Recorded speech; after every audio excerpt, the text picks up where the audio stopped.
বাংলাদেশ ব্যাংকে সরকার কোনো রাজনৈতিক হস্তক্ষেপ করবে না বলে জানিয়েছে অর্থ উপদেষ্টা রাশেদাদ মাহমুদ চৌধুরী।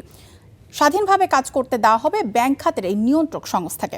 রাজধানীর সিরডাপ মিলনায়তনে বাজেট গবেষণা প্রতিষ্ঠান র্যাপিড আয়োজিত আলোচনায় তিনি এসব কথা বলেন।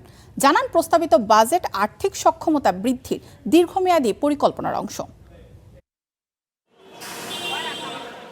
আওয়ামী লীগ সরকারের সময় ব্যাংক খাতের পরিস্থিতির জন্য অনিয়মকারীদের সহযোগী হিসেবে কেন্দ্রীয় ব্যাংকের ভূমিকা নিয়েও রয়েছে আলোচনা।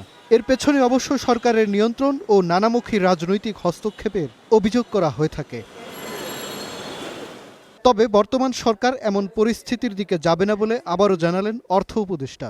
র্যাপিড আয়োজিত বাজেট আলোচনায় তিনি বলেন, নিয়ন্ত্রক সংস্থা হিসেবে স্বাধীনতা থাকবে বাংলাদেশ ব্যাংকের। কেন্দ্রীয় ব্যাংকে হস্তক্ষেপ আমরা করতে চাই না। রাজস্ব নীতির সাথে মুদ্রানীতির এক ধরনের সম্পর্ক, সংযোজন এবং সামঞ্জস্য রক্ষা করা দরকার। কিন্তু বাংলাদেশের ইতিহাসে কখনোই এই ফিসক্যাল মনিটারি পলিসির যে হারমোনাইজেশনের কথা বলা হয়েছে সেটি কিন্তু কখনো হয়নি।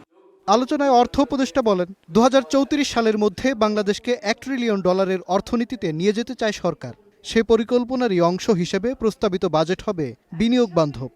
সেই জন্য আমরা মনে করছি যে উৎপাদনকে জোর করছে, যার ফলে আমরা নতুন মডেলের দিকে গেছি।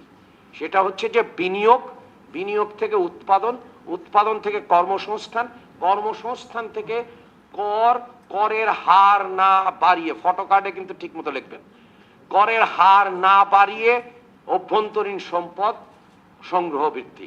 বাজেটে নানা ধরনের কর ছাড় দেওয়া হলেও নবায়নযোগ্য খাতে নীতিমালার ঘাটতি রয়েছে বলে মত দেন বক্তারা। ট্যাক্সের টাকা দিয়ে কি হয়, আমার ট্যাক্সের টাকা দিয়ে যেসব কাজ হয় সেটাতে আমার কোনো সুবিধা দেখি না, সিটিজেন বেনিফিট পাই না। মাজহার মাহবুব, স্টার নিউজ, ঢাকা।